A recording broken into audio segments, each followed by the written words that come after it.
Well, first off, thank you for coming out here today and being willing to hear what I have to say. I just want you to know that for the press, I truly support freedom of press. I think it's one of the things that makes our country so great. And I really hope that you'll be able to tell my story a little bit better instead of just reporting and repeating maybe some things that you don't like about me or things that were on social media in 2018. You see, the reason why I ran for Congress is because I really don't respect what our government has become. As just an ordinary American, someone who's had to work hard all my life, someone who's been married for almost 25 years and raised 3 kids, and I gotta tell you, my 3 kids are the greatest part of my life. That's the best thing I've ever done, is to be a mom. I really love our country, I love our freedoms, and I sincerely want all of your children, my children, and all of us to continue to have the opportunity to have the American dream. But our government is failing us. You see, we're approaching nearly $30 trillion in debt. As a successful business owner for over 20 years, if I ran my company the way this government runs and spends and wastes and puts us in debt with our own hard-earned tax dollars, I'd be out of business a long time ago and we'd be homeless on the streets. But it's much worse than that. For decades now, this government has sold out our American worker, sent our jobs overseas to foreign countries. We've opened our borders wide open to be flooded with illegals coming into our country. Think about Kate Steinle, who was murdered on a pier in California. She died in her father's arms. Krisha Odette, her father served our country 4 tours in the Middle East, protecting our freedoms. When he came back home, his daughter was killed by an illegal alien in Texas. These are the things that shouldn't happen, but these are the policies that are allowed and continued. Our country has made it legal and funded with our tax dollars over 62 million abortions, murdering God's creation in the womb. That is a sin, a disgusting evil that is unfathomable. I can't even believe that it continues. But here's the thing. All of these women that have gone through that, it leaves a hole in their soul that never heals. And those women have been taught that this is the way that they should achieve. This is the way they can build a career. This is a way that they can solve the problem that they didn't want in the first place. That's a horrible lie. It's a terrible lie. As a mother and a woman who's had a successful career, I can tell you being a mom is the greatest gift of my life. I really hope that America can end the evil of abortion. I also want you to know that free speech matters. Free speech really matters. And yesterday, when the Democrats and 11 of my Republican colleagues decided to strip me of my committee assignments, Education and Labor and the Budget Committee, you know what they did? They actually stripped my district of their voice. They stripped my voters of having representation to work for them for the budget. A successful business owner that knows how to make a profit, not a loss. That's what my district voted for me for. I'm a mom with 3 kids who has taken my children to gun-free school zones their entire time they went to school. And when I was in 11th grade at 16 years old, when Joe Biden created gun-free school zones, one of my schoolmates brought 3 guns to school on a school bus in a duffel bag, brought them into the school in the first period class because he was very upset at 2 of his classmates. He pulled out his weapon, went to take control. The coach in the classroom knocked him to the floor, but he was able to reach in and get another one of his guns, fired his weapon, took control of our school, and we were held hostage in our classrooms for 5 hours. I want you to know, I know that fear that David Hogg felt. It's terrifying. It's terrifying when the only person in the building with a gun is very upset and is there to do evil. And there's no good guy with any guns to protect us. That's why when I was in Washington, I could go from Senate office to Senate office just like David Hogg and say, vote no to gun control, because we need our Second Amendment rights. We need to be able to protect our children with good guys with guns, just like the people up here protected themselves with 30,000 National Guard troops. Imagine that. They want to leave our children defenseless, but they will surround this place with a big, beautiful border wall. and a whole bunch of good guys with guns. See, these are the policies that disgust me. These are the policies that disgust the American people. And these are the policies of hypocrites. You see, when the people in charge want to just spend your money and you have no choice but to give it to them, and believe me, I've been a good taxpayer for years now, and I always will be. And then they want to send our hard-earned dollars over to foreign nations and so-called foreign aid to fund things like border walls and bridges and schools and roads and abortion. That's wrong. Our tax dollars should stay here in America. Our tax dollars should fund our border wall, our bridges, our schools, our roads. They should help our homeless. They should help our people, our forgotten, our orphans, our foster care children. That's what our hard-earned tax dollars should be doing, not what these people here have been doing for decades. Those that are in charge have been here for decades. Decades. Do you know the average age of retirement? It's around 64, 65 years old in the private sector, but not here in Congress. They cling to power as long as they can because apparently it's addictive and they can't give it up. This is something that I just can't tolerate. I can't take it, and the American people are so sick of it. You see, a record number of Americans voted for President Trump. Record number of Republicans voted for President Trump. Do you want to know why? It's because they loved his policies. They loved his fight.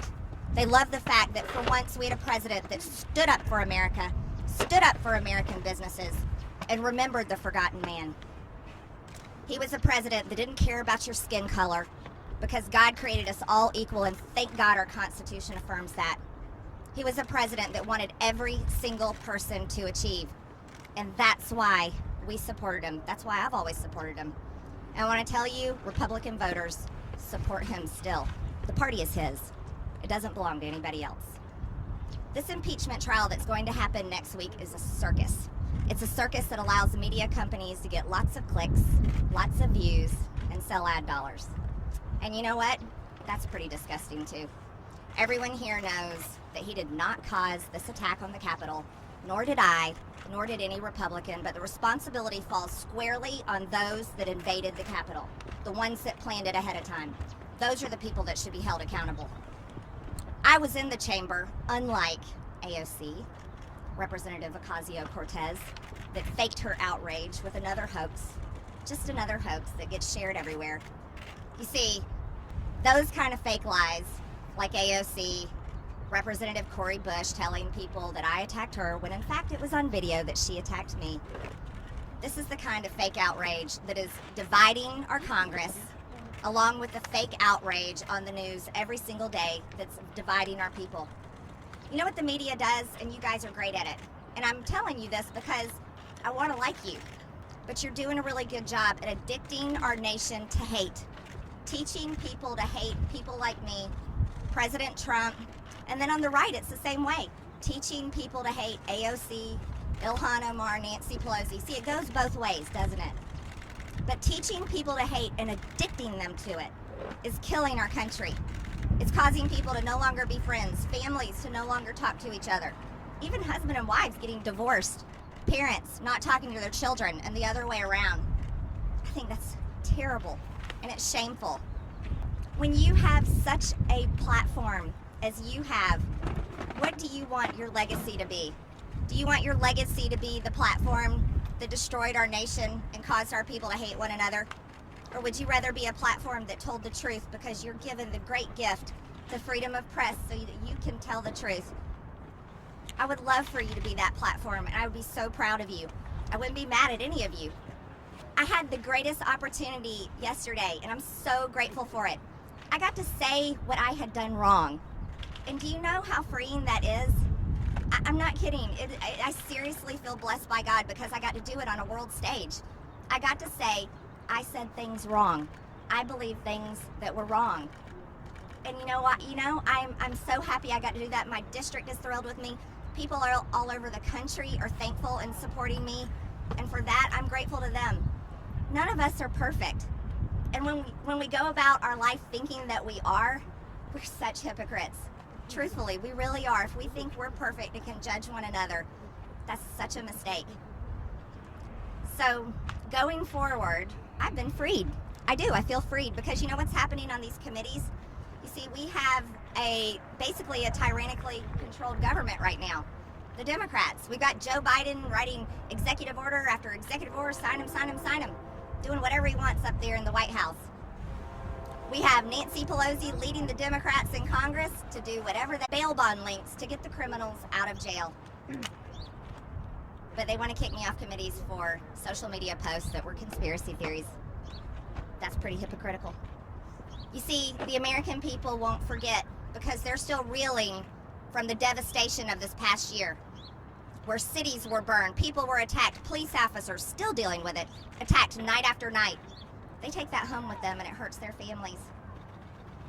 Occupying federal buildings, taking over police precincts, so much damage, tearing down statues and monuments, erasing our history.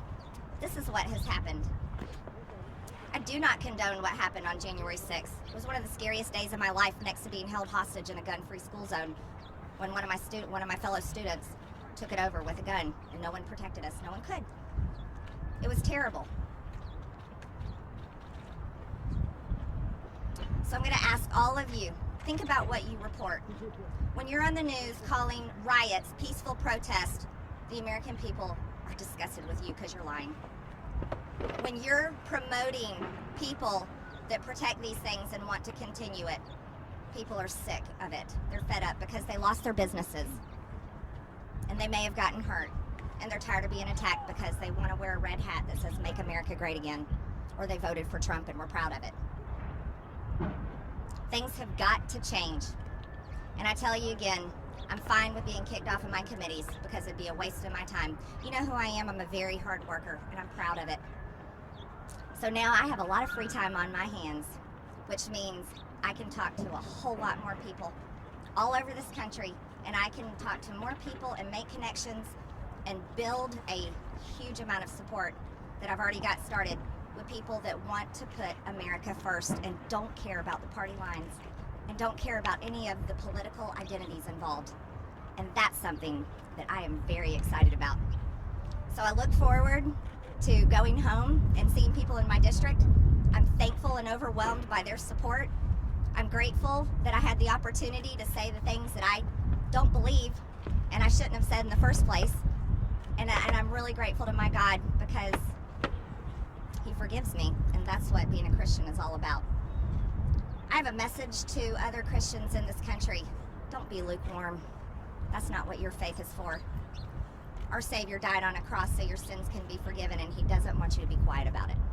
He wants you to share the gospel and share it with everyone. That being said, I'm going to let you guys go about your day. I know you got many things. Yeah, I'll take some questions. Yeah. Who are you with? What's your name? I'm Jessica Dean. With CNN. By our law, representatives and senators can be kicked out and no longer serve in our government. And it's a crime punishable by death, is what treason is. This is what you said. Did you see my speech yesterday? How many stories did you report on Russian collusion conspiracy lies? No, I want to know, have you apologized for Russian collusion conspiracy lies? Have you? I don't have to. You stand by the fact that you said Nancy Pelosi is guilty of treason, and that's. I think you heard my speech yesterday. You owe the people an apology. You lied about President Trump. You owe the people an apology. I've done mine yesterday. Okay, next question. Did any of you hear my speech yesterday? You regret saying that she is guilty of treason and deserving of death. Congresswoman, what do you see as your role here going forward? My role is the job I got elected to do. I'm going to vote very conservative, pro-life, pro-Second Amendment, pro-border, pro-America, pro-American businesses, pro-economy, pro-jobs. We need to reopen this country. We need to put kids back in schools. Keeping them at home is killing our children. Depression is high, suicide's high. We canceled prom, canceled graduation, canceled their lives. I'm going to be working hard on those policies, and I'm going to be holding the Republican Party accountable and pushing them to the right. Can you follow up on that? What do you say to those 11 Republicans? Thank you. Jen Pellegrino with OAN. You mentioned AOC, and I wanted to ask you about that. You know, your supporters commonly know you as MTG.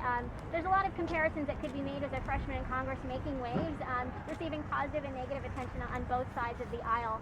Would you say that perhaps you've maybe scared Democrats in the media as well, in the same way that AOC, when she stepped on the scene, kind of made waves among Republicans? I'd say there's a comparison between us and the fact that we really don't care what other people think about us, because I can say that for myself. I've never met her, but I assume she probably feels that way. But there's a major difference in us. AOC embraces policies of socialism to what you could call communism. She wants to have all the power, and then the people that she claims she wants to help, her policies would reduce them to poverty, and they wouldn't have many freedoms left. So there's a big difference than us. I support our Constitution and all of our freedoms, and I'll work very hard against her policies. And one more question, if I may. Jen? Yes, one more question. So Representative Adam Kinzinger this morning on Twitter, he said there's no remorse here for your past comments, just a huge desire to be famous. What do you say to him and the other 10 Republicans that voted against or voted for removing you from the committee? Well, there were 10 that voted for impeachment against President Trump, and they definitely paid the price. They heard from Republican voters. There were 11 that voted against me yesterday, and that's something that our leaders should be very upset about. Kevin McCarthy and the rest of the Republican Party is working hard on taking back the majority, and when you have Republicans in the ranks voting against one of their own, opening the door for Democrats to go after every single Republican next, that really is a big betrayal, and that could cost us the majority in 22. People are very angry. That's all I've heard from people all morning, furious about that. So I hope that my Republican colleagues really think about what they've done. I'm sure they're going to hear from their voters at home, because the base is loyal to President Trump, and the base has been very loyal to me, and they've shown me that. My question is there anything that you have said that you now want to say I'm sorry for? Not just you regret or walk back, but is there anything you are sorry for saying in the past? Oh, of course. I'm sorry for saying all those things that are wrong and offensive. And I sincerely mean that. And I'm happy to say that. I think it's good to say when we've done something wrong. So yeah, that's easy for me. Yes. You publicly apologized yesterday. Congresswoman, are you sorry to David Hogg? What you said to him and about him? David Hogg was an adult when I talked to him. I don't think any of you have realized that. David Hogg was working with the organization they were going around working hard for strict gun control laws. I'm very opposed to those policies. And so being in the same situation as David Hogg, my voice matters too. And so, no, I'm not sorry for telling him he shouldn't push for gun control. What we need to do is we need to protect our children. I think you're expecting. We should protect our children and your baby as well with good guys with guns, and not allow them to be sitting there sitting ducks. Yeah, thank you. You talked earlier about the media teaching people to hate, but wasn't it you who liked a page on Facebook, a comment saying Nancy Pelosi should get a bullet to the head? And didn't you know, this reminds me of when you guys would ask President Trump, President Trump, do you denounce white supremacy? And he would say, I denounce it. And then you would ask him again, and he would have to say, I denounce it. Those comments yesterday, did you? In your I have said it. No specifics. You know, here's the thing. When you want to keep telling the same story over and over, but you don't want to tell the truth, that's your problem. And that's how we end press conferences. Those were among the most